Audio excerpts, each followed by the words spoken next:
Hello, welcome to Shy Talk, an Irish history podcast. My name's Kevin Larney, and I'm doing the intro by myself again today. Myself and Jason have just been flat out the last couple of days, and haven't had a chance to record an intro thanks to the 8-hour time difference. But next week, definitely, or, maybe.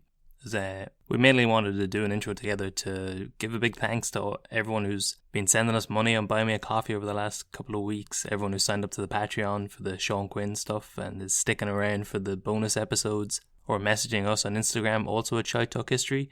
See the way I slipped all the social media stuff in there? You didn't even notice you were being plugged. The one thing I was going to properly plug is, if you're listening to this on an app with a rating system, why not just stick a couple of stars in? We haven't begged for ratings in a while, so here's the customary, down on our knees, just throw us a couple of stars so we can trick the algorithm into recommending this podcast to people. And who wouldn't want to listen to this? This is an hour and a half episode about Ireland's favourite crisp mascot. This was supposed to be a short episode about the differences between Northern and Southern Tayto, but it sort of spiraled into a whole load of things. But it's a good, fun episode. Hopefully you enjoy it. We are not sponsored by Tayto, although, if you're listening, Tayto, throw us a bit of money. We can re-release the episode, but all the bad stuff we said about you taken out of this. Just leave the nice stuff. If you want to contact us, just send us an email at shytalkhistory@gmail.com, or go back and listen to the old episodes and find Jason's number in there somewhere. But there you go. That's it. Here's this week's episode, all about Tayto crisps. Gather around now, you're in for a story. Old tales of lore, all in search of a glory. The history and mystery of lads, lasses and all. Discoveries and voyages, the rise and the fall. Follow me now as we go back in time. We trace the steps of Irish lineage to find. Jason from Carlisle and Gavin the dog guide you through the ways of Shy Talk. The legend goes that in 1853, a man called George Crumb, who was half Native American, half African American, so, he's fucked already... both ends from Sunday. He's got... That's like you've won the lotto there. And being a half Native American, half African American man in 1850s America, you may as well just, you can run for president. You can walk into that job. 2021 America, you'd be golden. Back then... Even now, that's a hard hand to play, back then. Depending on the city, yes, if you're in Kentucky, that's going to be a real rough ticket. But if you're in New York or LA or San Francisco, that's a ticket to the big time. Well, George Crumb was in New York. He was he was working as a chef at the Moon Lake Lodge Resort in Saratoga Springs, New York City. A chef or a baker? Maybe New York State. Chef or baker? A chef. Do you mainly deal with stuffing? Why? Crumb. All right. Yeah. Well, this is don't get ahead of the story. This is the origin of the word crumb. Someone dropped some food in the ground and they were going to brush it away one day, and he said, "Whoa, hang on now, hold on a moment." But so the legend goes that Crumb was working as a chef in the kitchen. That's where chefs usually work, and some customer out in the front room was giving him agita. He kept sending chips back. So he'd ordered a plate of chips and he kept saying, "These chips are too thick," and sending them back to the chef. And George sliced them up once, sent them back out to the customer. Same thing again. Customer calls over the waiter, sends them back, being like, "They're still too thick." So George, just as a fuck you, he slices the chips up super thin. He fries them, throws some salt in them. He's like, "Give him that. See what he says about that." And then the customer's like, "These are amazing. I love them." And that's how crisps were invented. Now, that story is almost definitely not true. Yeah, that's not how that was done. No, but I've read it in a couple... no one cares too much about how crisps are invented. No, but it's also... I live with a chef. I've lived with a few chefs over the years, and... Does he not know the story of George Crumb? I doubt he cares, to be honest. He's a high-end chef. But... Wow. It's not so much an ego, but, it's the same as, comedians. If a chef created something like that, There's no way they're not going to tell the story or let people tell the story of, oh, I fucked up and some guy was just being a dick, so I was like, oh, why didn't you have this piece of shit? And then it turned out to be this famous thing. He would be there going, actually, what I did was I was wondering about the mouthfeel and the consistency of such. Yeah. How could I infuse two different cultures within the one? Fried foods, thin slices, big chips. Oh, what about that? That's the kind of bastards you're working with. So that's not how it worked. Yeah, well, maybe. That's not how this went down. Well, maybe what you're saying is actually how it went down. And because George Crumb was half Native American, half African American in 1850s America, the story just became, this simple fool was just fucking up left, right, and centre in the kitchen when he accidentally stumbled across crisps. Actually, you're dead right. That's 100%. That's 100% what happened. That's exactly, yeah. He's like, look, what have you done, you simple, naive idiot? It was like barbecue. It was like, well, this simple farmhand realised that if he slowly marinated this meat over the space of 72 hours and into a process of smoking it over the space of a week, could make it fall off a bone. What a stroke of luck. It's just, there's always this, like, films or whatever. The Irish people are used for this a lot as well, but usually it's African Americans in old films where they've got, like, folksy wisdom. Bagger Vance. It's the mythical Negro is the term. The mythical Negro, or, like, sometimes you'll see it as an old Irish man as well with, like, a shillelagh, and they're just giving off sort of folksy wisdom. Sure, they don't understand big city living or how indoor plumbing works, but they have a sort of earthy knowledge that lets them invent crisps by accident. What you mean is salt of the earth? Well, that's what he put in his crisps that made them so nice. But so this is the 1850s. That's how it goes for the first 100 years, all right? There's two types of crisps. There's just regular crisps, and then at some point in the early 20th century, someone comes up with the idea of putting little packets of salt in with the crisps, so you can salt them yourself. Yeah. So those, you can have crisps, or you can have crisps that you salted yourself. Still a practice today in Carlow. Well, yeah, sure. And then that's why that other flavour is ready salted, because I guess at some point it blew people's minds that the crisps were already salted. What a game changer. But that was the case, that was the state of affairs until 1954, when Dublin man Joe Spud Murphy changed the game when he started his company Tayto. Guess, blind shot in the dark, not a case of nominative determinism, just a nickname, right? Probably given to him by himself. I actually couldn't find if he was called Spud before or after the crisps. I'm going to guess after. Or else he really was, like, just at a single mindset. It wasn't some kind of prophecy where it was like, he's going to, I don't know what it is, but something to do with hard starches. This guy's going to have it going on. The Spud that was promised. But, so Joe Murphy was born in the Liberties in Dublin in May of 1923. He was educated at Sing Street, and he left school at 16 to get into sales. My neck of the woods. What, in the Liberties? No, Sing Street's in Portobello. Okay, alright, but your neck of the woods, you mean that place you lived 10 years ago, briefly? I mean 3 years ago for 2 years. Okay, alright, yeah, okay, so the end of it was 3 years ago. But, so, two of his brothers were already in the priesthood, but apparently Joe turned down an opportunity to follow them into the church by saying, to hell with this, we need at least one sinner in the family. So he leaves school at 16, which I guess is pretty late for like a young Dublin man in the 1930s. Oh, that's a master's. You're pretty much, you've I mean, you're barely out of your second level education, but at the time, you've got like a doctorate, essentially. Yeah, you've been in school for 7 years longer than anybody else. Yeah, I mean, his two brothers who were priests probably dropped out at 7. They knew most of the alphabet. They were ready to go.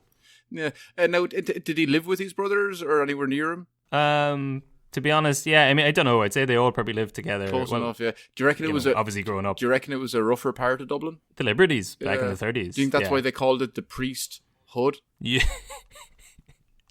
This is the priesthood, motherfucker. Priesthood. Home. At least it was before I fucked everything up.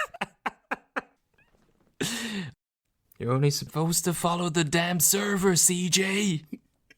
I'm clean with the hygiene on a mission like a super technician. So he leaves school at 16, already a man. We need to clear that up for a lot of people that listen to this podcast for history or for things that aren't San Andreas quotes. Well, those people are in the wrong place. This is a GTA-sponsored podcast. Fair enough, yeah. Yeah, they need to educate themselves. You can't become. We can't spoon feed them everything. All right, you need to have seen a little bit of the world before you come listen to this podcast. So, well, yeah. So he leaves school at 16. You know, he's already a man.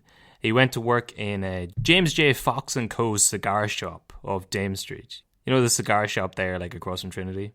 I was looking at this. It's on my list of places to hit up for sponsorship for this season. Oh, really? Yeah. They're very fancy. I don't know if they'd sponsored. I don't know if they need our clientele. I don't know if the people who listen to this podcast are like big cigar smokers. I reckon we could get 50 people from this podcast to go down to that place and buy a single cigar. I went in there once when I was in college, and I remember walking up to the counter and being like, "Give me your second cheapest cigar." Yeah. And they sold me like a 6-pack of cigarillos.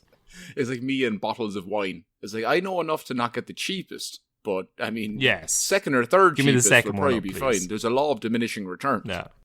So this is where Joe Murphy was getting his start. This is where he was working behind the counter. Before long, though, he was branching out by himself. He set up his own small shop on Grafton Street. He was good at spotting gaps in the market, apparently. So he noticed that Ribena, it was big in England at the time, but it wasn't being sold in Ireland. He started importing it into his shop and selling it here. He also apparently introduced ballpoint pens to the country.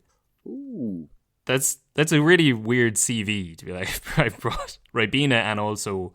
what were people writing with before? Or fountain pens, I suppose. But oh no, you've misunderstood that. He brought lasers that you could shine at people's dicks. Oh yeah, that was his next big gimmick. Yeah, I'm the guy. You all know me. I'm Joe Spud Murphy. I introduced Ribena and laser dick pointing pens to this country. Yeah, secondary schools wouldn't have been the same between the 40s and 2019. Oh, when did people stop using those? They were always funny. When people would have them when I was in school, still funny. Still hilarious. I mean, you'd always hear stories of like when you get in the bus and people just be shining in the like rearview mirror of the bus driver. And then it flips over and crashes. Great and way to dies. kill like 50 students. Yeah. Excellent. Like I don't know if that ever happened, but the story was told many times. But now Joe, he was a big fan of crisps, Jason. And again, I don't know, was he called Spud before or this? He's from Dublin, so pronounce it right. He's from Dublin. Crips, yeah. But so he really liked crisps. In 1954, at the age of 31, he started Tayto Crisps with £500, and he set up a factory in like a rented space on O'Reilly's Parade off Moore Street. Apparently, he called the company Tayto after the way his eldest son Joseph pronounced potato. What? Which is... I've never put that together before. And like... Or every single person I've ever talked to outside of Ireland and then had to listen to them go, "You named it after a potato." Like, that is one of the... Because I should have done this store. I fucking love potato. Like, obviously potatoes anyway, but like Tayto, I'm fucking... Sure, obviously. It's my number one thing, living outside of Ireland. All I ever want is people to send me packets of Tayto. Like, I don't get enough, and it's cheese and onion, salt and vinegar, that's all I want. Tayto sandwiches. Can't get the bread. Bread in America isn't as good. It's like Asia. So nowhere compares to fucking Irish bread. Because you also got Irish butter with it, right? So it's just... Of course. Yeah, well, that's a key part of it. But Christ, Tayto is amazing. And then when people ask me, like, "Oh, what's this?" And I often give people, like, packets to be like... And their eyes light up. They're like, as soon as they taste it, they're like, "Oh, shit, this is like..." Americans don't have crisps like that. There's nothing... Everything here is just, like, mass manufactured shite. Or else you got to spend, like, €3 or €4 on a bag of crisps to make them decent. So it's like Kyo's, like, or something like fancy back home. Yeah. So I can see already you're digging for people to like send you packets of Tayto. Yeah, I'm looking for it. It's been a while. My ma won't send me them anymore because she's like, well, she wants me to come home, and she's got you hooked. Yeah, she's weaning you off. There's no more care. You know, there's plenty of Tayto back in Carlo. Yeah, oh no, there's no more care packages. She stopped that within about 4 weeks of me moving to America. She's like, "And Annie, if you want that now, you can just come home." She's like, "And I've your birthday present waiting here." It's like from 5 years ago still. Just like you're just holding it. Another incentive: if Tayto and your mother's love weren't enough to bring you back to the country. And our own merchandise that you still will not send to me, even though I get a notification every time Kev has to send a t-shirt to America and then he won't just tag in my one with it and just like save on postage. He's like, nah, it's not worth it. Save them. Do you know how much it costs to post stuff to America, Jason? It would be free. Yeah, only if you show up at that person's house. Which I have done more often than not. Most of the people you do. Most people don't know, if you sign up to the Patreon or buy me a coffee, that just gives me your location. And that's when, hey, I'm in town doing some open mics, doing some spots. Hey, I can sleep in your couch. Well, so, yeah, I was going to say, if you want people to send you Tayto, I don't know if I know you've doxed yourself before by giving your number out. I don't know if you'd give your address out, because I guess other people live there as well. But so Joe, he names his company Tayto after his son's pronunciation of potato, and he creates the mascot that we know and love, Mr. Tayto. Apparently that was Joe's idea back in 1954. Was it also his idea to make Mr. Tayto perennially single?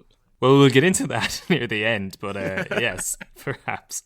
So Joe starts out, with one van and 8 employees, I think including, or maybe she wasn't getting paid, but his wife, Bernadette Bunny Murphy, she was chopping up the potatoes. So Spud and Bunny, the power couple of the Liberties at the time. It sounds like a failed Irish animation. Yeah, Spud and Bunny. or like an 80s equivalent of like Bridget Neyman. Oh, sure. I thought you were going to say for some reason Fritz the Cat. I don't know. Spud and Bunny just sounds like some late night Irish porno. Felix the Cat has more artistic merit to it. So as part of his whole enterprise, he wants to bring in flavoured crisps. And he sets... So a lot of places where I saw this written down, it'll say that Joe Murphy invented flavoured crisps. But it was actually one of his employees, Seamus Burke.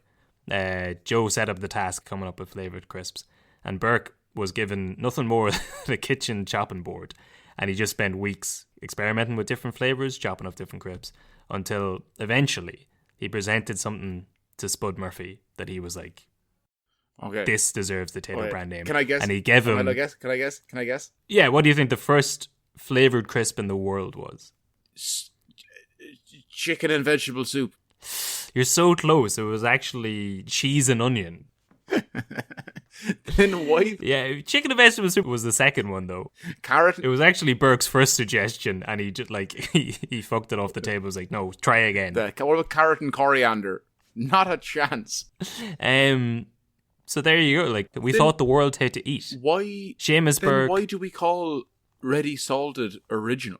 Yeah, so technically there's the like original crisps with no flavouring, and then salted is what we were talking about earlier on, where they'd sell them with little packets of salt. So you could already have salted crisps. Yeah. But this is the first flavour that isn't, like, the flavour is in the crisps, if you know what I mean. You're not salting it yourself. That does mean then, though, that the original flavour was just plain. Yeah, but is original flavour just no flavour? Yes. Is that a flavour? Okay, so he was the first... mean, it's like when people say water doesn't have a taste. Yes, it does. Yeah, sure. Like, I bet before there was salted packets put into the crisps, there was a preferred company of crisps that people were like, they do the best plain shit in the world. I suppose like how good the potato would be. It's like John Mulaney, but they do. He does the best bland shit in the world. Yeah, I suppose depending on the different kind of potato, it would taste different. But he was the first person to add a different flavor to it that wasn't salt or whatever the fuck plain crisps taste like. Yeah. But I think you're down. His first two things were what Irish people had access to. It was just onions and whatever cows have. So it was either, hey, how about milk and onions? Wasn't a big hit. I think you're downplaying what a revolution. I mean, cheese and onion. If you were like assigned the role to put flavoring on potatoes, cheese and onion's a bit of a stretch. Like, I don't know how he came up with that. I don't know how many iterations he had to go through to come up with that. Well, I'll tell you straight now that like that's not a flavor in America. No, it shouldn't really be a flavor anywhere. It should be, because it's the best thing in the world. It's great, but there's no reason that someone should have stumbled across that invention. I think that this is just, we're truly talking about a fluke in human anthropology. This is a moment that we should have earmarked in the annals of history. A man on whatever crazy whim decided to combine cheese and onions onto some crisps. And he changed the path of a nation. I don't think it's too big of a thing to say that. It is very much so. He's combined the accoutrements of sandwiches. Okay, so we're not going to do the ham, We're not going to do the lettuce. We're not going to have the tomato. I can't figure out how to get that on. What we can do is just cheese and onion. Yeah, I've cracked these 2 bits. Like if you, now, if you I'm working on putting the rest of it in. Can I have a ham and cheese sandwich? It's like, we're out of ham. We can replace it with what? Just onions, maybe? Just how about onions? How about that thing that makes you cry when they're raw? Are you going to cook them first? God, no. No. Well, so he invented cheese and onion crisps. His second flavouring then was salt and vinegar, Hold on now. which is much more... You said he invented, but you just said the other lad did that. Well, so Burke invented, and then Burke's second invention... Oh, he did both. ...was salt and vinegar. Yeah, this is straight hot off the heels of his first success. But salt and vinegar seems much more...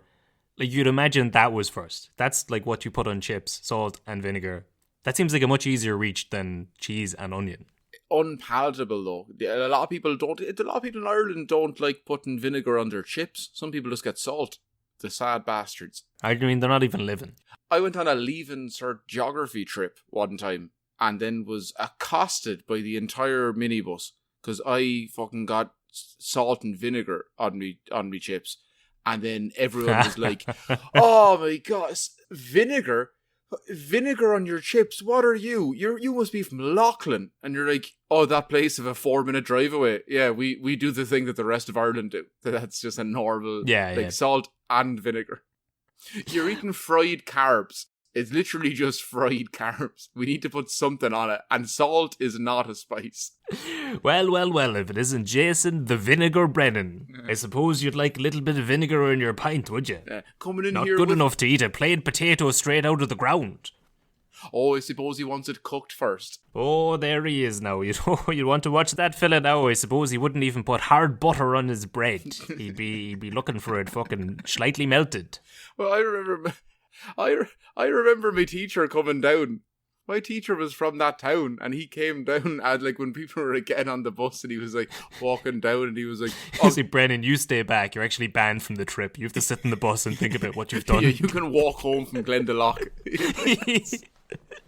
But no, he came in and he was like, can I? I'll have a chip. Someone give me a chip real quick, and I was like, go on, sir, have one. And he was like, you're grand, and he walked away from me to go get a chip of unvinegared chips off of someone, and I'm like, I don't think that shouldn't be a normal thing. But at the same time, there is a lad I went to school with at the time. He ended up going to Trinity, I think, and getting a master's or a PhD. I'm not sure. He's well into history actually, but his name in the local town is Mustard. Well, okay, if he put mustard on his chips, I'm with the people of Carlo. That's pretty fucked up. But if he just used mustard once. He got a hot dog and they were like, ketchup and mustard? He's like, yeah, ketchup and mustard. And they're like, ha, mustard. And you make that decision at 14 and that follows you for the rest of your fucking life. Yeah. That's just... It doesn't matter how many letters you have behind your name. Yeah. It's still just going to be PhD mustard. Fucking Dr. Dijon over here. Shout out Jamie O'Neill. There were rare times in Carlo, but so Joe Murphy and Tayto, they're taking off. He's now got flavoured crisps in his arsenal. He owns the patent to them all around the world, so people are buying, like, if they want to make flavoured crisps, they have to buy the idea of him. By 1956, so like 2 years later, they moved to a bigger factory in Rathmines, and then by 1960 they opened an even bigger factory in Harold's Cross as well. So at this stage, Murphy is a millionaire. Like, within the space of 4 years, he becomes a millionaire off of selling crisps. Now, you're saying millionaire in, like, the time period. Yeah, or like a 1960s millionaire in Dublin. Yeah, exactly. So apparently, and like this, I feel like there's much more to this story that's been scrubbed clean from the internet, because there's sort of hints about him being like a little bit of a character, but there's no way that like a 30-year-old man, a 30-year-old millionaire who earned his fortune in the space of a few years selling crisps isn't a lunatic. Like, in a good way, but like an absolute Dublin character. But there's nothing really online. I think that Tayto was sort of scrubbed. I'm going to make you now say just billionaire. Because stop saying 1960s millionaire. Just start saying billionaire. He's a very rich man for the times. But so what I could see is that apparently he drove around Dublin in a Rolls Royce. He'd get a new Rolls Royce every year. Does he not realise that it depreciates the second it leaves the lot? Buy used a month old after someone's gone bankrupt. But that, the insurance is cheaper, and if he just keeps it up, you're selling on, you're still recouping a certain amount of money, but you've only losing the initial deposit because you're always making the money back when you sell the car. Ah. Although, to be honest, from the sort of idea of what type of millionaire he was, it sounded like, on December 31st, he just fuck the keys back into the Rolls Royce, then walk over to the lot, get a new one for the next day with a new reg, and just leave it on the side of the road somewhere. But so there's stories of him he'd go shopping on Grafton Street, and he'd walk in and be like asking to see the cashmere jumpers that they had on display, and the guys would be running out. Well, as you'd imagine, like there's not that many people with this sort of wealth in Dublin, so like every shop attendant, every parking valet, every waiter in the city knows when he walks into a place there's a good chance, because he's very like generous with his money. He's throwing out massive tips all over the place.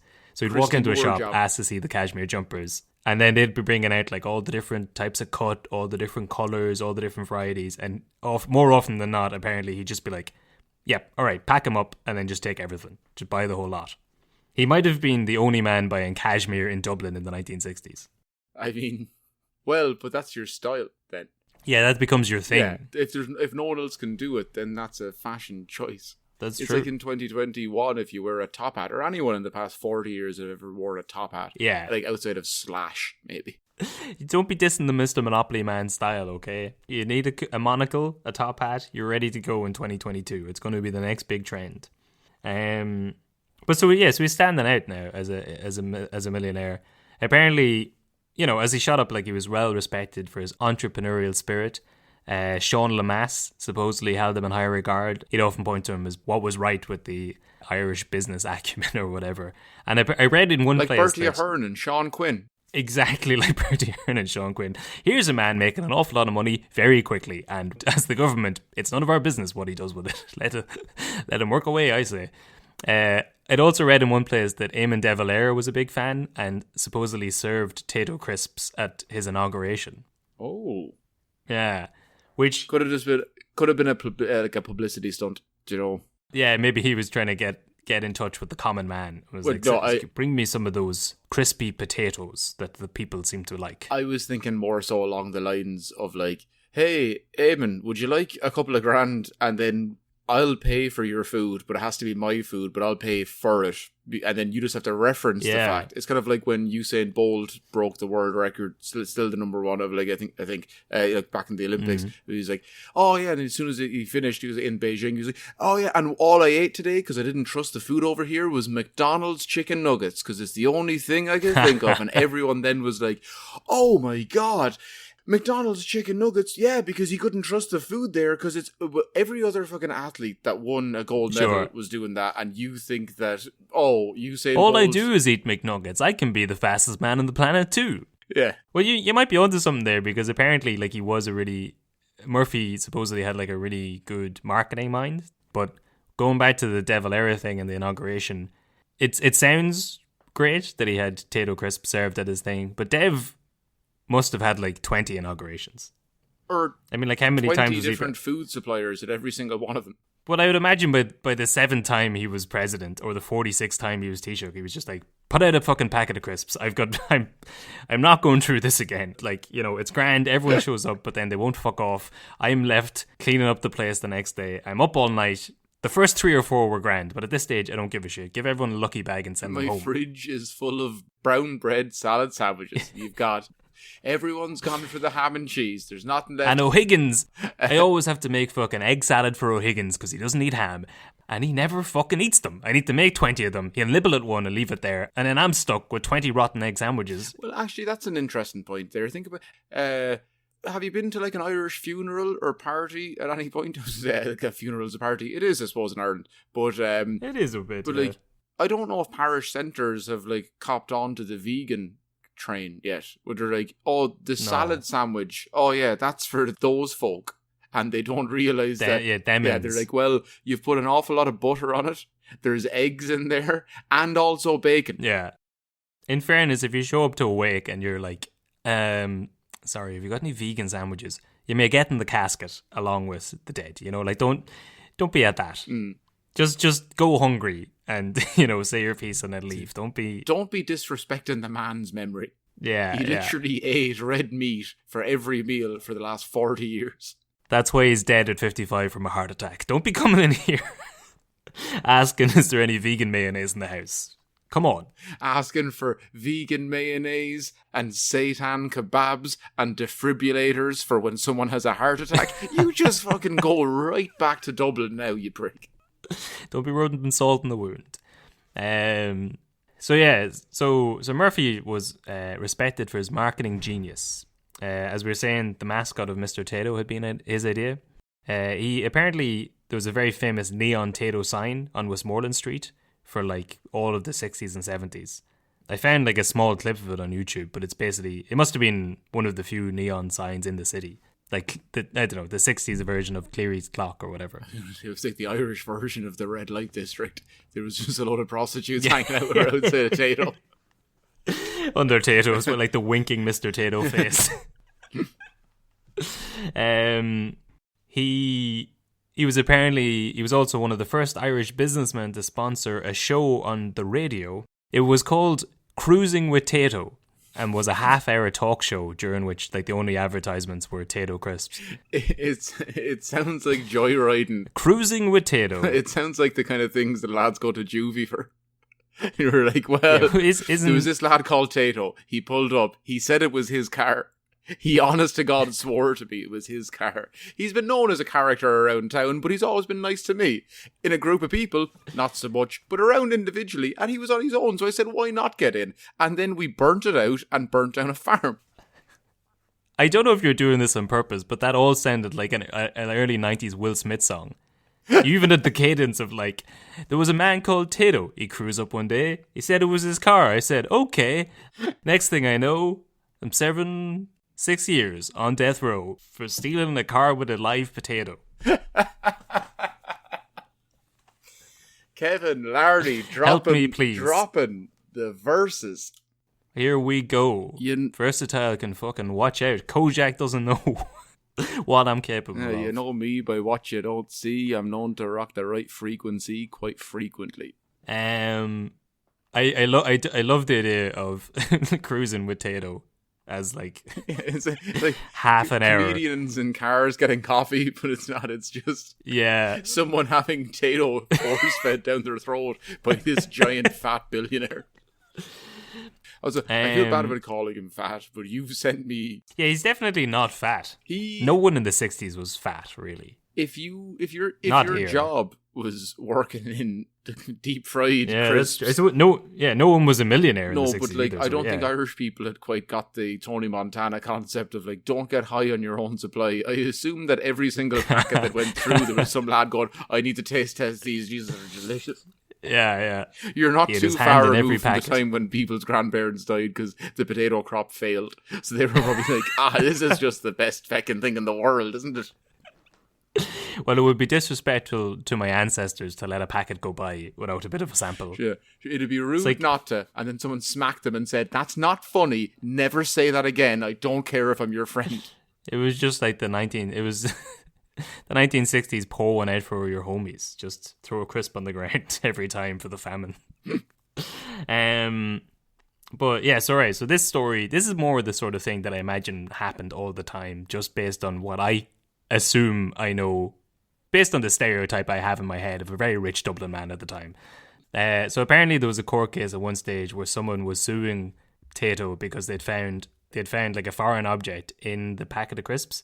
And so when Murphy was up in court, the offending item was there on the evidence table. And while he was like given his testimony, he just went over, picked up the item and then swallowed it. And then the case was thrown out, which I'm choosing to believe that's how the law operated in Ireland in the 70s. And I'm also choosing to believe that he smiled for the cameras, held himself together and waved. And then the second he was out the door, he was just like throwing up on the side of the road. Like, why couldn't they just wait for him to shit it out? No, but his point was like, sure, it's not dangerous. I just ate it. It's grand. Good point. It's a great defense. Wow, that is genius. I didn't that's standing ovation from the oh, jury. it's like if he had have died, it would have been great. Yeah, if you had died, yeah. Well, on the good news, you just won your case. On the bad news, the man who would be paying you has just died. So I was hoping there'd be more stories like that, but I don't know. There definitely are. This has been Scientology from the first 10 pages of Google, where you're like, you've got to go on a deep delve here. Yeah. Someone download Thor. This is on the deep web. Yeah, this is not. Yeah. But, so in 1964, 10 years after this started, Beatrice Foods of Chicago bought a majority stake in Tayto. By the 70s, Tayto was up to 300 employees, mostly in the factory out in Coolock. And in 1972, under Murphy's guidance, they bought over their competitor King's Crisps. So they're starting a monopoly. So this is the end of Joe's part of the story. He retired in 1983 at the age of 60. He went to live out the rest of his life in Marbella in Spain. And I only found one or two references to this. Jesus Christ, that is a very Dundalk way of pronouncing that. As opposed to Marbella. Yes. He was over there on his holidays, so he was. Well, so I only found a couple of references to this, but again, I'm choosing to believe it was true. So he died in 2001 at the age of 78, but he was apparently buried at sea. And supposedly they threw cheese and onion crisps, they scattered them to the waves as he was being lowered down. Now, I don't know if that's true, but I'm choosing to believe that, and now I'm also choosing to believe that any one of his relatives who've ever been married, instead of having rice thrown at them as they leave, it's just cheese and onion crisps. Yes. If someone gets buried in an actual grave, instead of roses been thrown down, it's just someone dumps out a packet of Tayto crisps. He's getting a 21-pack salute where they pop the packet, go into a multi-pack of Tayto. Come on, my firstborn daughter is about to be married. It's time to cut the bag of Tayto open. He also buried at sea. What Irish people are getting buried at sea? Oh, they're rich and famous.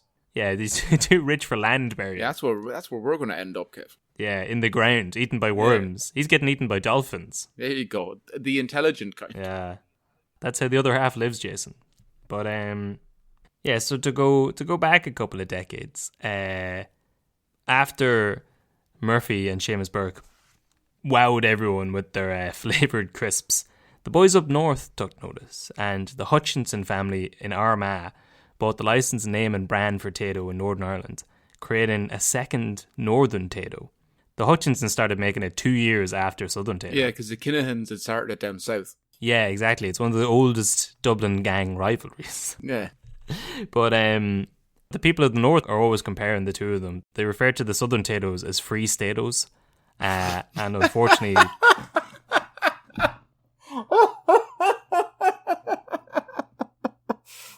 Unfortunately, there's not an equivalently good name for the Northern Taytos. That's too good. It's perfect. No, but that's like the kind of, if I thought of that joke, I would be so happy with myself. You'd be travelling around Ireland on the Free Stato tour. It'd be just your face on the front of a bag of crisps. Ugh. Jason Vinegar Brevin. Well, if you want your chance to get up there, think of the equivalent for the Northern Irish Tayto. Ulster says, Tate, no. That's pretty good. Off the dome. There we go. Give me. Yeah, that's pretty good. Ulster says Tate, no. That's pretty. I mean, it's not catchy, but it's pretty good. I don't see it taking off down south. I don't know if they could get away with an orange flavour of crisps, but if so, that'd be perfect. Ian, thyme, and parsley, or what are we? Oh, that's a great flavour. So the northern, these guys, 2 years after they started making crisps in the south, the Hutchinson family bought it over and they started making it in Tandragee Castle in Armagh. I'm sure they started making it in Tandragee Castle. That's exactly what I thought when I wrote it down. Yeah, so now it's known as Tayto Castle. So there's a castle that they turned into a factory where they make crisps in Armagh. And so I guess this was in the night. So before, it used to be the seat of the Duke of Manchester. from the 1830s until the 1950s, when Commander Alexander George Francis Drogo Montagu, previously known as the Viscount Mandeville, fucked off to Kenya in the 50s and sold the land and the castle to the Hutchinsons. Now, he's really only in this story because of that name. Essentially, this had been the seat of his family for like 100 and something years, but his dad lost all the money. He went through like a messy divorce in America, spent all this guy's inheritance money. So poor Alexander George Francis Drogo Montagu had to just like sell all the land and fuck off to Kenya. But so the current Duke of Manchester is, I think, currently in prison in Vegas, or maybe has just been released. So it's funny to see the sort of knock-on effects to this. Like it. So I started following his life for a bit, but like he was born in Australia, married an Australian actress called Marion Stoner, who was 20 years older than him. My kind of lady. They got divorced. And I had said that. I thought you'd like that. I said that before you said 20 years older. So they get divorced. They get divorced after 2 months when he's arrested for firing a spear gun at her. Hey, I thought it was a burglar. I thought my wife was a burglar in my own house. Sure, we had an argument just beforehand, but I'm legless and in the bathroom. So if I hear someone coming by saying, "Hey, darling," knocking on the door, of course I'm going to shoot them with a shotgun. Of course I'm going to do that. I'm trying to defend myself. She walked into the bathroom, and then 2 minutes later I heard noise in the bathroom, and I thought, obviously I've been burgled. So two bullets later, here I am with a murder charge. Well, no, but Montague, he didn't kill anyone. He just fired a spear gun at her. He later went to prison for 3 years on 22 charges of fraud. In 1991, he was arrested in Brisbane again after he sold a car that he'd rented, which is just... That's like Catch Me If You Can level conmanship. That's amazing. Rent a car and then sell it to somebody. No, but that's silly, right? But you ever hear horror stories of people selling houses that they've rented on Airbnb? So that you move into a new house and then a month later the owner comes around. I guess, yeah, it's the same as, isn't there? There's an old story, and I've tried to look into it. I think it's Bohemians, or just some team up in Dublin that someone owned like the grounds that they were going to build on, and he sold it to 2 separate developers, and then just fucked off. So then they had to go to court of like, who owns it? Well, everyone owns it because you've both paid the fair market share, and you've both signed a contract. But the guy just pissed off. It was before the recession. Everyone, it was just a hand and a wink shake. I feel like there's a lot of stories around the recession where like lads would just take an opportunity. And I know around about that time in Belfast, all the Ulster Bank ATMs stopped working just before Christmas. All across the city, you couldn't get money out of them, and everyone's account was frozen, and it was fucked up. There was like a big... Ulster Bank says no. Yeah, exactly. It just, whenever you try to get money out, it just says Ulster Bank says no. But people were freaked because the kicker was that like the charges kept going out. So if you had a standing order on your account, the bank was able to pay that standing order, but they weren't able to get money in. So apparently a lot of lads, because it was in the middle of the recession, and you could go to your local branch with your payslip and withdraw the money. You could show them the payslip and be like, "Here's what money's in my account. It's not showing up in the system, but just mark it on a ledger, and we can sort it out next month when the system's back up." But they just did that to like every bank in town. So you just get your wage 7 times and then fuck off to Australia and never look back. Yeah, just... I feel like at that time you were always a hair's breadth from emigrating. So when something like that landed on your lap, you're like, I'm just going to sell this football pitch twice and never come back. Yeah, defunct on it. Just leave, and it'll follow you. I'm like, I don't think it will. Well, if only young Montague had thought of that brilliant business move, because so I think the last I read about him, he had been sentenced to prison in Vegas for passing a false check worth $3,500, which that's a low amount to like go to jail for. Yeah, I mean, like, it's not nothing, but at the same time, if I was going to go for prison for multiple years, you don't have to walk into prison and be like, "What are you here for?" "Oh, I tried to rob $3,500. What year? Oh, like 2017. So it's probably worth now about 4,000. About 4,000? About 3. Yeah, who knows? So the Northern Tayto and Free Stato, a great rivalry has been going on for the last 60 years. It's a sort of rivalry where I think most people in the South don't know that there's a rivalry, but you're also not allowed to legally you can't sell Southern Tayto in the North, and I assume vice versa, but... You see them around Like, Yeah, well, there is a legal case in 2019. I don't know if it's still going, but some guy in County Down was sued for trying to sell Southern crisps in the north. oh, Yeah, at least that's worth going to jail for. in Down of all places, I would have guessed Derry. Yeah. So yeah, that's Joe Murphy and Southern Tayto, and then Northern Tayto. And now we're moving on to part 3 of the story. The man who took over the mantle from Murphy, Raymond Ray Coyle. So I found this I found this clip from some media company that obviously tried to do a fluff piece on Tayto. It has currently, I'm looking at it now, it has 700 views.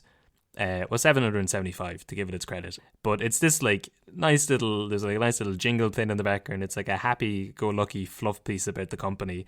It's where I learnt that 10% of Irish potatoes get put into Tayto making, which seems like a crazy amount. But basically at some point halfway through this video, Ray Cole tells his own life story, and it just sounds like the ramblings of an owl lad you'd bump into at the bar telling you about when his back was up against it. But listen, let's let the man speak for himself.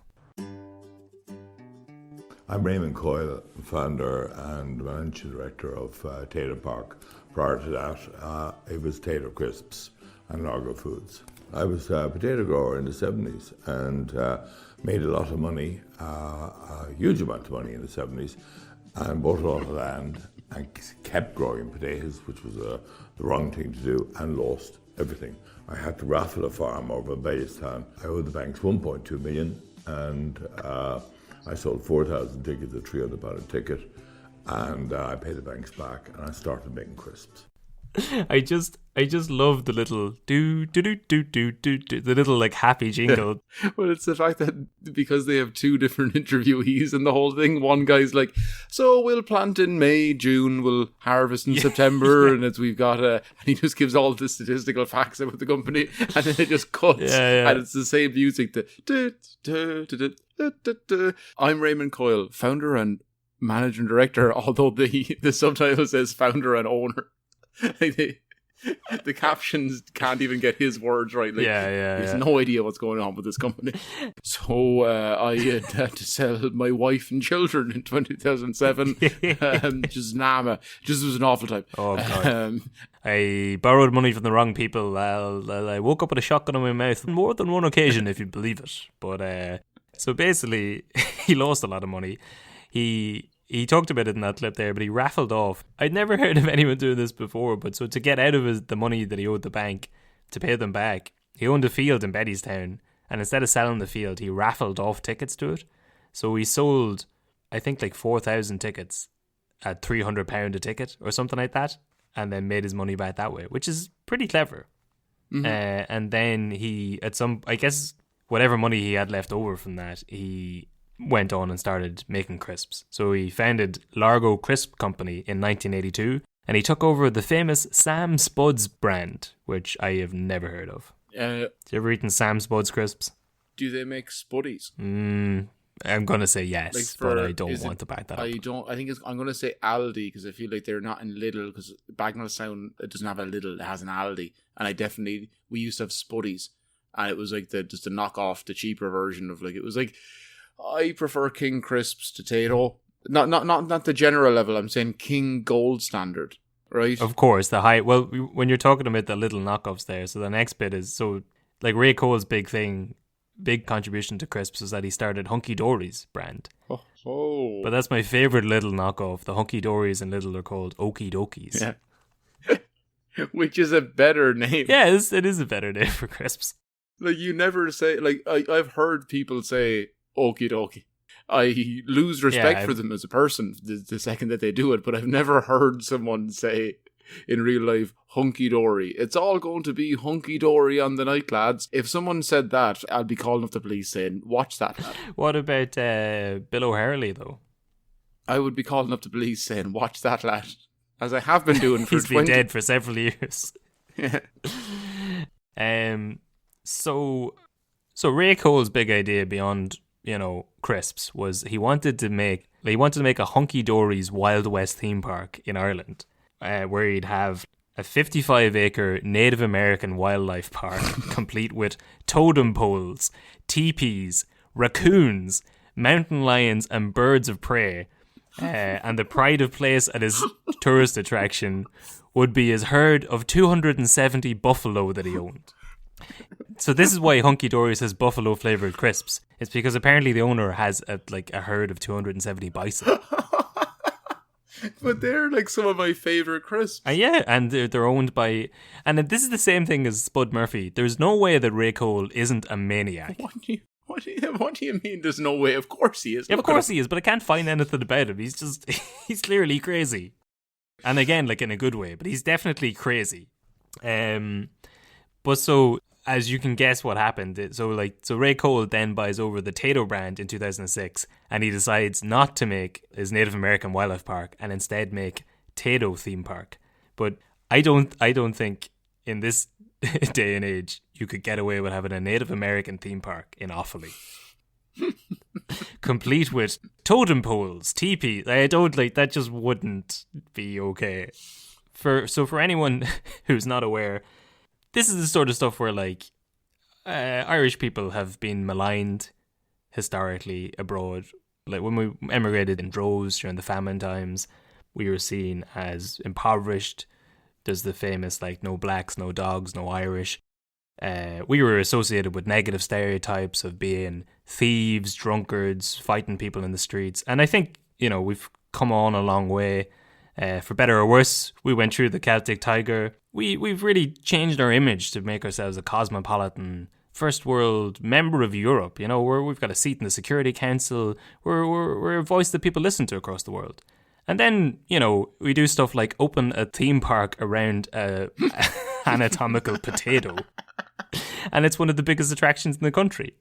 I believe, I'm not fully sure, because I used to look it up because it's funny to see where like Ireland gets a lot of tourism, but where does the tourism come from? Because we always think, oh, it's all the Americans coming over for the Wild Atlantic Way. Oh, people are coming over to do the Game of Thrones tour up in Belfast. They were coming over to see their ancestors that lived in Waterford, Cork, Limerick, Offaly, Donegal. It's not. They literally come over, spend 4 days in Dublin, go to the Guinness Storehouse twice, spend like 500 quid on hoodies for their relatives for the next Christmas.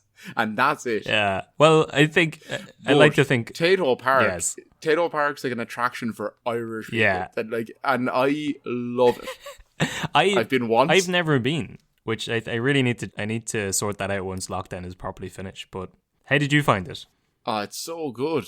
It was I guess I was like 19 or something at the time. I was going out with a girl back home, and she had like a cousin or something that was young who wanted to go up, and I was like, I'll go with you, just do the thing. Yeah. And wow, it's fun. That is like, there's animals there. I don't know if, here's the thing, you don't know if they're treated better than the zoo. They'll tell you they are. But the animals... Yeah. Oh, go on. No, tell your happy story first, and then I'll tell you. Okay, yeah, they ruin it for me afterwards. But also now I'm going to keep this very short. I was going to say the animals are a lot more lively than in the zoo. Just because people in a zoo are like, I love animals, doesn't mean that they're good people. What it means is that they love animals, and then they want to work with them so much they're willing to brush under the rug the massive abuse of animals. Yeah, sure. Because they would rather do that than not have an existence where they're working with animals, because otherwise they're not qualified to be veterinarians. It's why when you watch like with Tiger King, and there's all these people like meth addicts and stuff, like, I love these tigers. You're like, okay, this person isn't maybe the most, like, they shouldn't be in charge of how this animal is kept. Like, it's, I love them. It's like, you allow them to be fed like once every 2 days, and we're like jabbed with electric shocks constantly. Like, but I love them. I show my love through this whip. But in fairness, I do believe most people who work in zoos and most people that work in like Tayto Park, they do love animals and want to see the best of it. But in Tayto Park, what I noticed was when I was there, and it's years ago, obviously, but when they would feed the animals would have to do, I don't want to say tricks, but they would have to exercise to do it.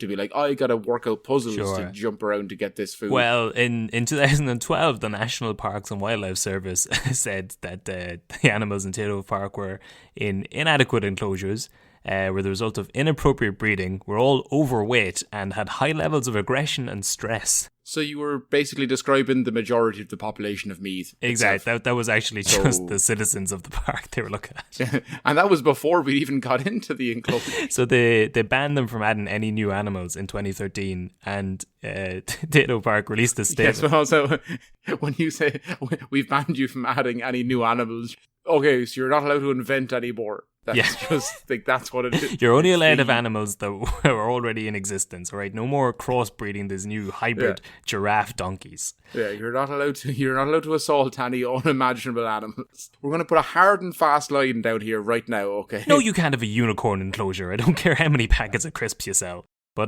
they released a statement then saying that they wouldn't release the data on all the animal deaths that had happened because it would damage the business. And they didn't want to lead to sensational reports by releasing the information. Which is fair, you don't want to be telling people about all the animals that died in your zoo. People might stop going. I would give you that information, only it's true and it would make me look bad. Yeah, of course. So therefore, no. Now, that bit was supposed to be later on, but I did want to dash your nice story about seeing the animals in the place. Also, I was a lot younger then. Yeah, sure. I didn't see what was going on behind the thing. I was there for 4 hours. I went on a zip line. I climbed a wall. I saw a lion jump through a ring and eat some meat. There you go. You didn't care about this fat raccoon that was trying to mate with a horse. That's how zebras are made, as far as I know. I'm not a fucking zoologist. But I didn't want to, Tayto Park, as far as I'm aware, is people like it. People like going there. A better story to balance out the animal deaths is my friend Saoirse. She went there years ago with a group of her friends. And abused way more animals than Tayto Park ever did on their own. But Saoirse's dog is also called... So they're not all bad. Saoirse's dog is also called Tayto, and it is a fucking beast of a thing. Is this Saoirse that I know? Yeah, you met Saoirse. She's got a dog that's about the size of you. It's crazy. I was to say, it's about the size of me and as much like... Yeah, it's your personality in a dog. It's uncanny. But so they went there years ago with packets of King's crisps, Hunky Dory's crisps, Peri Peri crisps, they were just being mad lads, getting their photo taken in front of the Tayto mascot with all these different brands of crisps, just fucking sticking it to the man. And then at the end of the park, as you're walking out, apparently there's a section where they're like, and of course, here's all our other brands. And they own all those crisps. They own every crisp. Yeah. Tayto owns King, Perry, because Perry are actually controversial. My favourite brand. Oh, well now you said King's your favourite brand a second ago. I don't know. No. I said King's were my favourite crisps, and I mean like cheese and onion crisps. And I specifically mean their King Gold Standard Dublin Cheddar. It's great. Same as their salt and vinegars. Like their salt and vinegar is actually it's a Leo Burdock salt and vinegar. Okay, that's a good salt and vinegar. So they're my favorite crisps. Yeah. But as a brand, Perry are off the chain. Perry have got hot lips. True. They've got Thai rings, spicy rings, onion rings. Mm-hmm. I think they used to have a prawn and cocktail. They were doing all the crazy flavors that Tayto and everything weren't. So when I was they were too growing up, scared. They were too scared to touch them. Yeah. But also it was do you know what? I just remembered the best of all, feckin' Banshee Bones. Banshee Bones, which they brought back recently. Also, I don't want to call it out, but when you said you just remembered, I can see your face. You're clearly reading a list of crisps. No, you keep looking to the side and you're like, oh yes, I just remembered another one. Well, no, I've remembered, no, it's not a list. It's a Google image. Oh yeah, just hang on a second. Something else just came to me here. In fairness, the only one that I remembered everything apart from Banshee Bones, so which are up there in my favourite. It's also Meanies. Oh yeah. Chickadees, Wheelies, Jesus, and Burger Bites. Maybe possibly the best of all. Well, so it's all under the Tayto umbrella. Did you ever hear of these? What? The Claws of the Mummies. That sounds like a rip-off of Monsters and Banshee Bones put together, though. It's from the same thing, though. It's from the same company. Oh. So I'm like, if there's anyone out there now who could find a way to get me a pack of, and you can just send it to Kev. I'll eat them as well. I'll take them.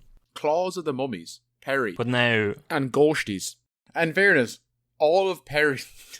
I've just realised that while other brands in Ireland were making crisps based upon the flavour, Perry were out there making crisps based upon names of yolks in Ireland.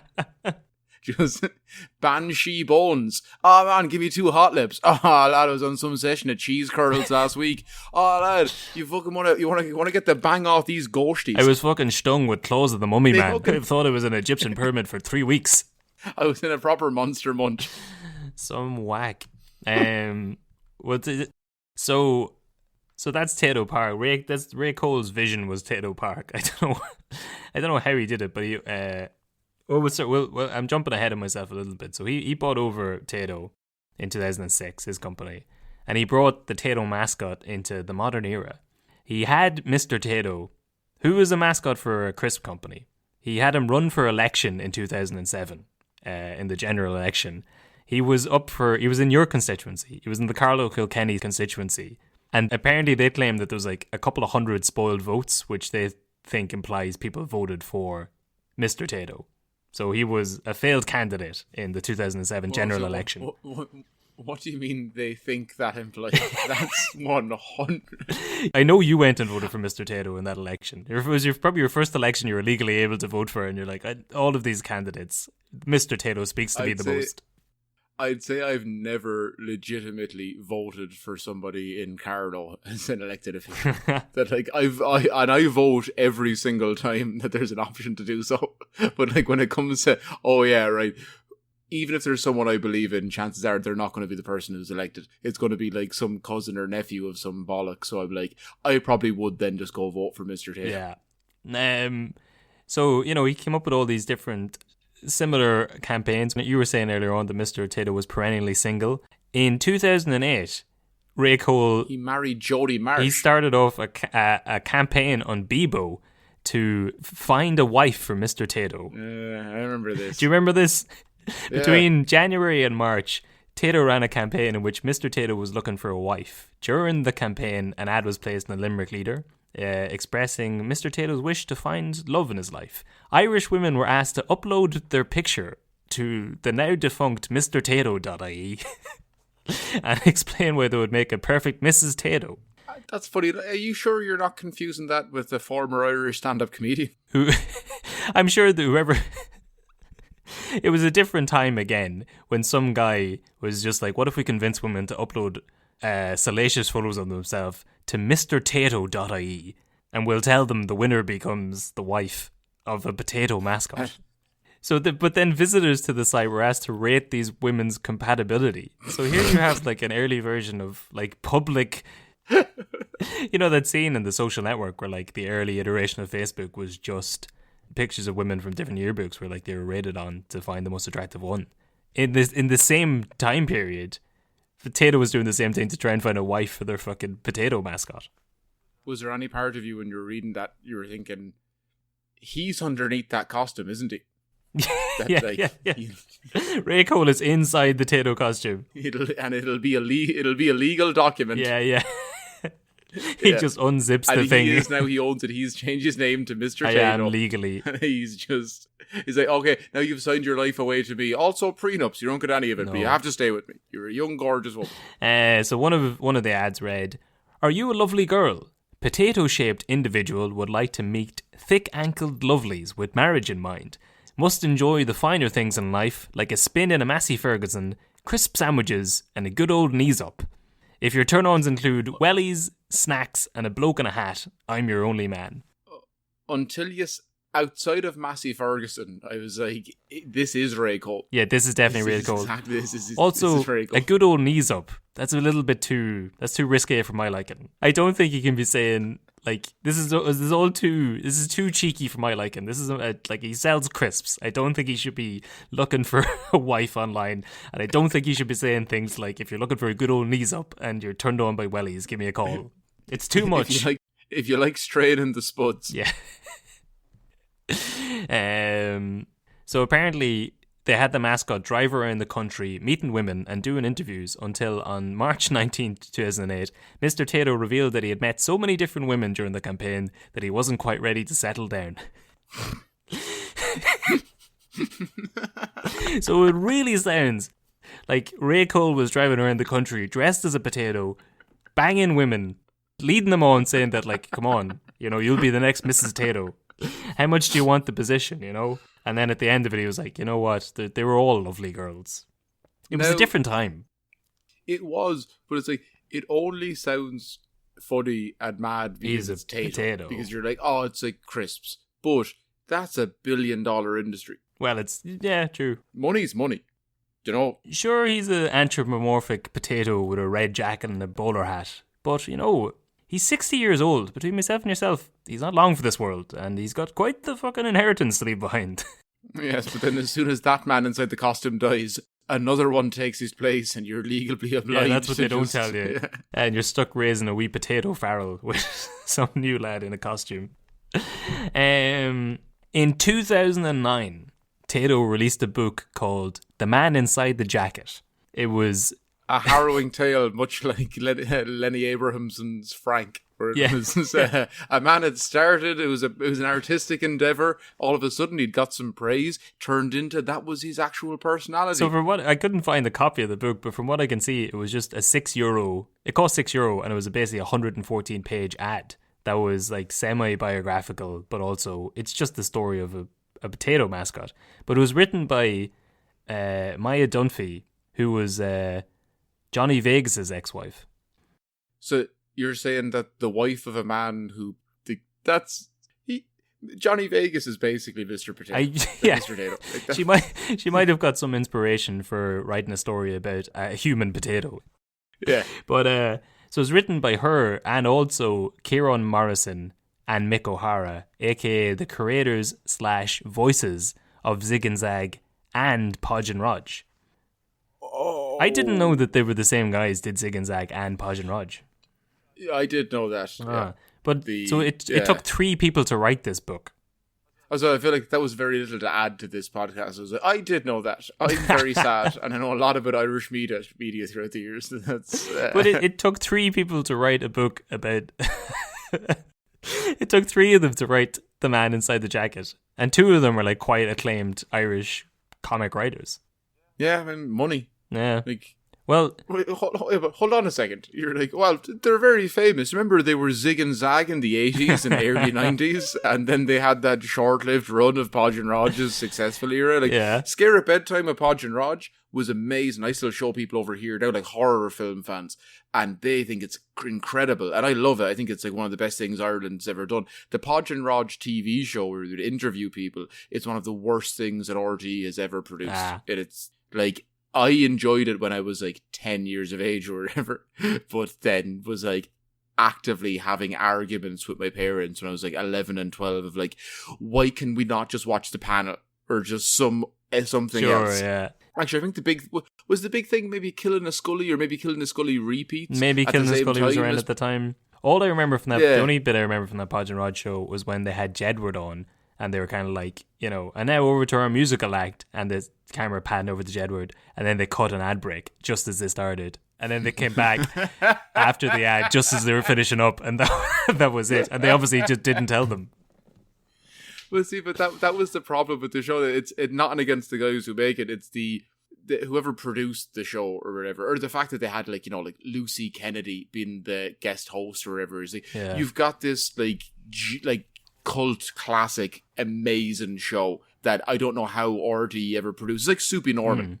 You know, like Podge and Rogers like that, but long running. And it'd be like, imagine if Soupy Norman came back, but Lucy Kennedy was going to just like interview the cast. You're like, I don't care if she's related to famous people. If you're gonna like, Johnny Vegas was actually a guest on the Podge and Rod show. It was just non-stop guests of people you'd never care about. I think Dunphy was a creator on the show or like a director of it or something. So his wife at the time.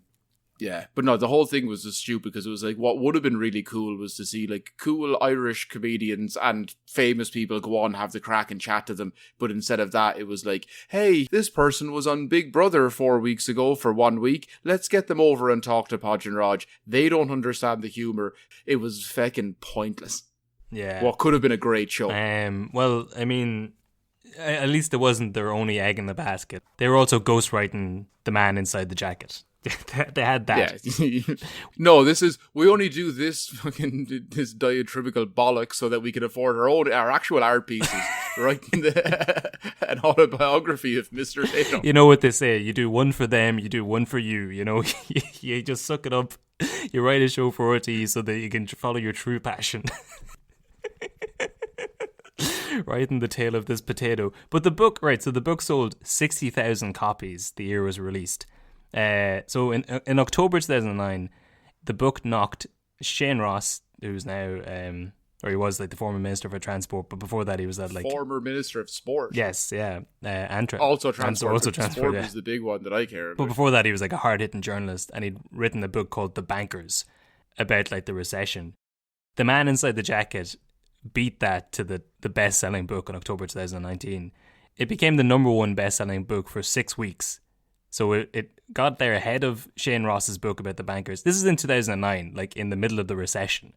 A journalist had written a story about what the banks had done to fuck up the country, and a book about a potato man beat that. And also Bertie Ahern's biography was out at the time, and it came third.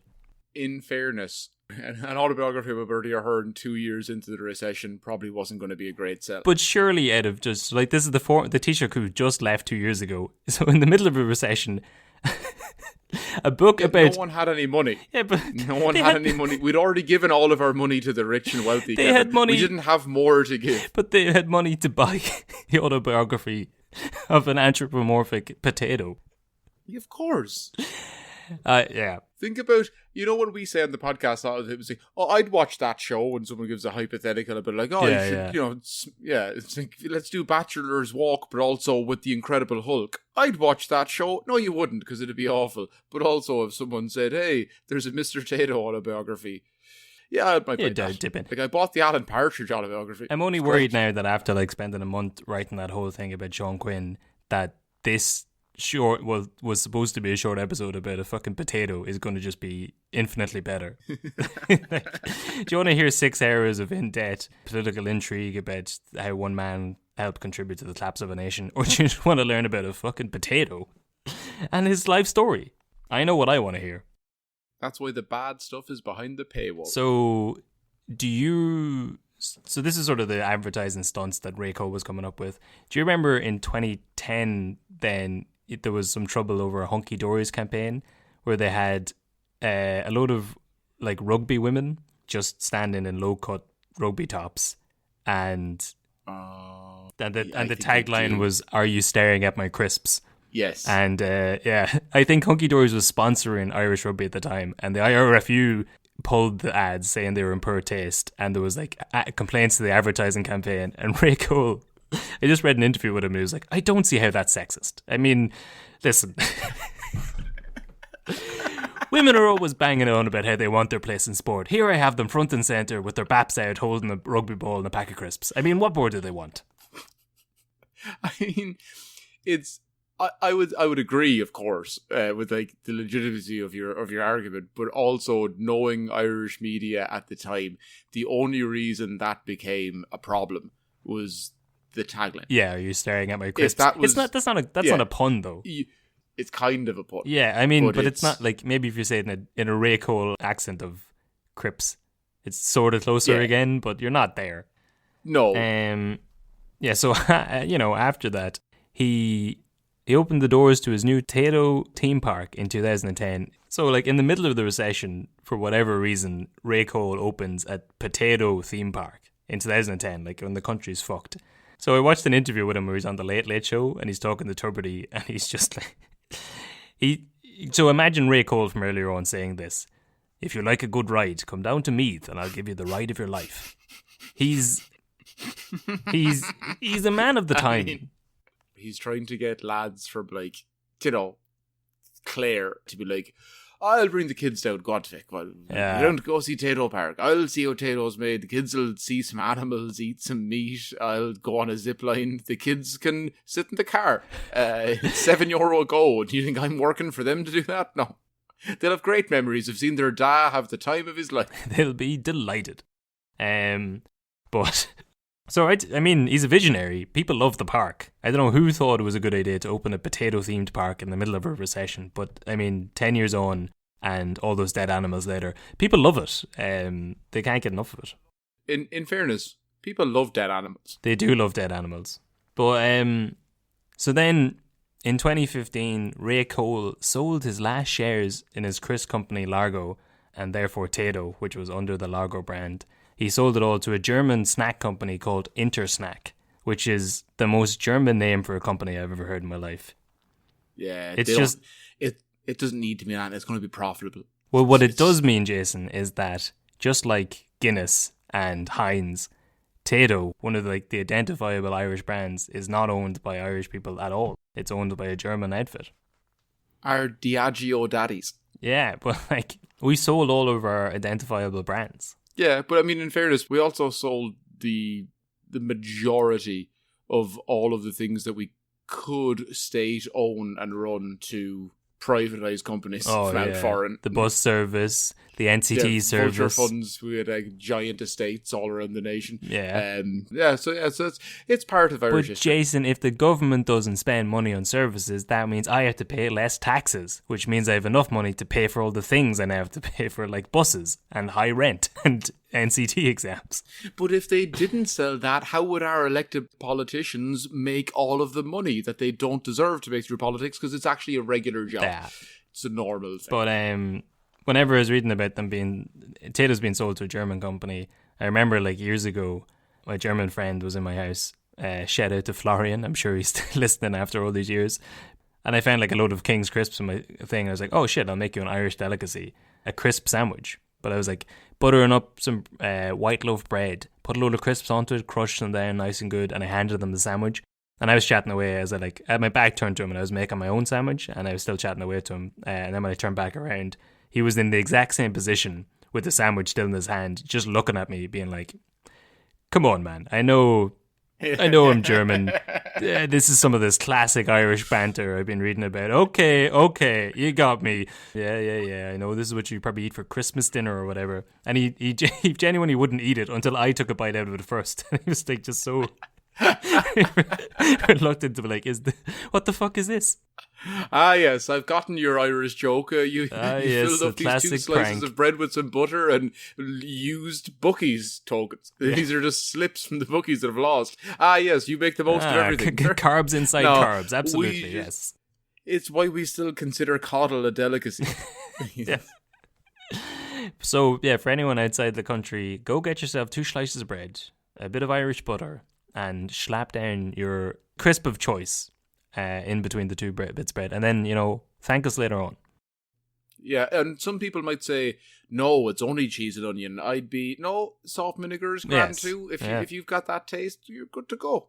Do what you want. But we're pretty much at the end now. The last notes I had were, do you remember in 2019, remember when Gay Byrne died and Tayto released that picture of Mr. Tayto looking sad and everyone just ripped the shit out of them for a week? Do you remember that? Yes. That's so fun. It was so stupid. It's like everyone's going to get very annoyed of the legacy of a guy who was very much so shouldn't have been listened to after the 70s or 80s. But but it's Uncle Gabo. Uncle Gabo was much like your actual uncle. He had a lot of opinions that you don't share around the family dinner. He was very conservative. Yeah. Most people didn't like him and didn't invite him to things because he was no crack. He was very Catholic conservative, but at the same time, the man's just died. Don't have your mascot pouring out a pack of crisps for Uncle Gay. Just leave it be. No, but that's that's the same as when, I don't know, have we talked about this in the podcast before? One of my big deals of fuck anybody who ever had a bad word to say about Roddy Doyle's tributes to famous people that died. Yeah, I thought that you were going to say that, yes. Everyone's like, oh, I'm so sick of Roddy Doyle's tributes to the people that he grew up with loving. If you don't want to read his Facebook post, don't read his Facebook post. If you're annoyed about it, proliferating that annoyance online only makes other people go and read that post that you're very angry about. So it's one of two things happening. You're looking for people to go, oh, that is bullshit, I agree with you. But the thing you're saying is he shouldn't do this, so don't tell anyone he's doing it, and then no one will see it. Also, I looked it up before. It was in the space of like 3 or 4 years. It was like 12 or 14 things. Yeah, and then anytime anybody died, they were like, can't wait to hear Roddy Doyle's post about this. They go like, oh, what a piece of shit. They're like, oh, Roddy Doyle's going to talk about somebody. No, he's not, because he was literally only doing it in reference to the famous artist that genuinely impacted him as an artist, one of Ireland's best ever artists. And I'm not even I'm not a giant fucking Roddy Doyle fan, but I'm like, could we just give him a fucking break for a second? Yeah. No, that everyone jumped down his throat over that Yeah, see, how many times do the people giving out about that also, every single week I see them online going, can't believe this famous celebrity died. Yeah, Thoughts exactly. and prayers, R.I.P. I just listened to a Prince song and now I'm sad that he's dead. I just heard that there was this guy called David Bowie, and I don't think it's okay that people are talking about him now that he's just dead. Yeah. That was it was still, I think, a marketing misstep for them to that. I don't think they've done that since. Anyway, they haven't tried to jump on the bandwagon of anyone else's death. No, they just retweet Roddy Doyle's. Yeah, they just go straight to the source. deflect. But he's doing it. So that is pretty much it. I had a list of other foods we invented. There was an Irish physician called Hans Sloane who is credited with inventing chocolate milk. He also set up the British Museum, the British Library, the Natural History Museum, and was a slave trader. A slave owner, you say? I don't know if he was a slave owner, he was a slave trader. There's a subtle difference that he would, he was the sort of person who'd argue about the difference between those two things. Much like a man from Dundalk to bring up the idiosyncrasies between slave owner and slave trader. Yeah, well, it'll be a similar thing for our next piece, because I also wanted to talk about other Irish parks.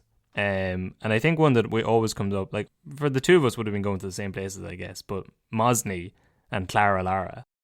So Clara Lara would have been the big one. Yeah. And I had went, so Mosney, we never made it to the community games to get to go to there. Now with Clara Lara, I went there once with my family, and that was like, I don't even remember. It was fun, but it was like, it's all wooden like things, and like it's a smaller kind of thing, right? Yeah. But I remember that I was an altar boy for a full year, and the only reason was at the end of it that you were like, at the end of it you get a free trip all the way to Clara Lara. It was the first time I'd ever experienced anxiety. I was like fucking like 10 years of age, and I was like, I just don't want to go. I just don't fucking care about having fun. I don't want it. I don't want to be around people. I don't want to fucking think about it. Well, I was just like terrified of being around kids, being like, what if they think I'm a fucking idiot? What if I go to the wrong place to get changed in a dressing room? What if something stupid happens? If you make fun of me for years, I'm like, no, I'll just do all the work and have none of the fun. That's fine. That's a very sad story of your childhood. But also, there would have been an implied danger of going to the wrong place to get changed in Clara Lara. Like, do you remember the story of what happened to the guy? No. So during Operation Amethyst. Don't be bringing up stuff I've blocked out of my memory, and I've created a false narrative about you did my actually go on that holiday, and I've got the documents to prove it. But during Operation Amethyst, when the United States Postal Service handed over details of 130 people with possession of child pornography to An Garda Síochána, the owner of Clara Lara, the Children's Fun Park, was sentenced to 6 months in prison for possession of child pornography. Do you mean he was going around infrareding videos off of children's phones? Well, no. No, you've got to hold the connection right beside it for at least 10 seconds. It's how it works. We don't have Bluetooth yet. He claimed that... well, this is similar to the difference between slave owner and slave trader. He would claim that he's a hebephile as opposed to a pedophile. In that he was looking at pictures of teenagers rather than kids, but only pedophiles would go to the lengths to explain the difference between hebephilia and pedophilia. If you're getting into that argument, you've already lost. Well, yes. I'm not a slave owner. I'm a slave trader. I just move and operate in the slave circle. I don't own people. Kids, no. 15-year-olds on the other hand. Yeah. Well, I mean, you just live in a society where now we've pushed the age of adulthood further forward. I think that we should bring it back. We should go back to 17 kids by the time you're 12. We need to go back to the old days. So I think when people think about Lara, the usual thing they misremember is that he was arrested for having cameras in the park. But yeah, but it also wouldn't be beyond the realms of possibility that a man who ran a children's theme park is arrested with possession of child pornography. You know, his choice of business is not a happy coincidence. But also, well, if it's in the changing rooms for sure, but you just said cameras in the theme park. I'm like, well, every theme park will have cameras because it's CCTV. Yeah, not back in the 90s in Ireland, though. It was just the free-for-all. Yeah, but I'm just saying, let's just clarify that. I'm not saying that that's what it was. I'm saying it's more than likely the other scenario. He was just trying to stop the shoplifting. But, so that's pretty much it. Two boys from Wexford also invented the cream cracker, and an Irish immigrant invented hot sauce. Or is that, as it's been since known in Ireland, ketchup. It really blew the lid off Irish cuisine at the time. We also, do you remember growing up in a time when we didn't have access to hot sauce or any spices in Ireland, but the first thing was just spicy ketchup? Yeah, like people would put pepper on salad and it'd be the talk of the town. Yeah, a hardy book. If you did a communion party with mayonnaise back in the 90s, people would be coming from miles around. Mm. Yeah, well, so the other park we were talking about there, Mosney, was turned into a refugee camp in like the late 90s as well. It's still operating as a direct provision centre. Yeah, and now you might think, how did they repurpose a children's holiday camp to be fit to house refugees? And the short answer is they didn't.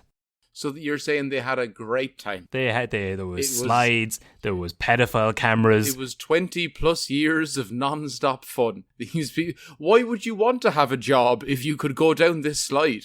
Why would you want to be able to send your kids to education? Well, you don't need to learn anything. You can just sell hot dogs. Yeah. One of the worst things our nation's ever done. Well, yeah, and is continuing to do. But, well, there you go. I just couldn't write a simple story about potatoes. I just wanted at the end to get in I just wanted to throw in a little bit of direct provision, slave trading, and pedophilia. Just to make, I feel like that's sort of our brand at this stage. Just to keep me happy. Just to keep you happy. I know you're always like, all right, okay, so this man is a potato, but has he ever sexually assaulted anyone? Yeah. And the answer is yes. 100% yes. But so there you go. That's it. That's the history of Tayto crisps.